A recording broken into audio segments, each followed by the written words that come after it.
Hapa chini ni muhtasari wa namna tukio la risasi lililoripotiwa katika hoteli la Washington Hilton Marekani lilivyotokea, ukionyesha muda kwa saa za Afrika Mashariki EAT yani East Africa na kwenye mabano kwa saa za Mashariki ya Marekani ET yani Eastern Time. Rais Donald Trump, mkewe na viongozi wengine wa Marekani ikiwemo makamu wa rais JD Vance walinusurika kuondolewa na walinzi haraka. Lilitokea alfajiri kuanzia saa 9:35 kwa saa za Afrika Mashariki, ambayo ilikuwa saa 2:35 usiku kwa saa za Washington DC Marekani. Saa 9:35 EAT, saa 2:35 ET Washington DC Marekani, milio ya risasi inasikika katika hoteli la Washington Hilton iliyopo Washington DC. Wageni wanajificha chini ya meza kwa hofu.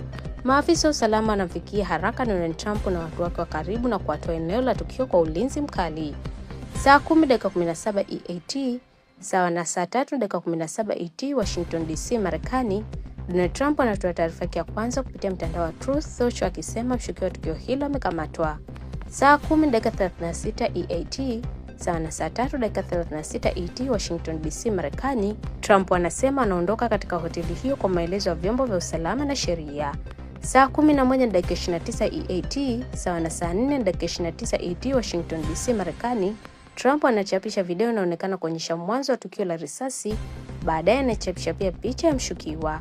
Saa 11:30 EAT, sawa na saa 4:30 ET Washington DC Marekani, anazungumza katika mkutano wa waandishi wa habari akiwa ikulu White House akiwa na maafisa wakuu wa serikali.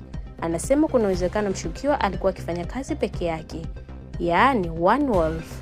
Saa 11:50 EAT, takriban saa 4:50 ET Marekani, vyombo vya habari vya Marekani ikiwemo CBS vinamtaja mshukiwa kuwa Nicole Thomas Allen mwenye umri wa miaka 31 kwa mujibu wa vyanzo mbalimbali vya uchunguzi. Saa 12:10 EAT, takriban saa 5:10 ET Torrance, California, Marekani, picha za moja kwa moja zinaonyesha polisi wakifanya msako katika nyumba moja mjini Torrance, California kama sehemu ya uchunguzi unaoendelea. Saa 12:15 EAT, takriban saa 5:15 ET Washington DC Marekani, mwanasheria wa Marekani wa huko eneo la Columbia anasema mshukiwa anatarajiwa kufikishwa mahakamani Jumatatu kwa mashtaka rasmi.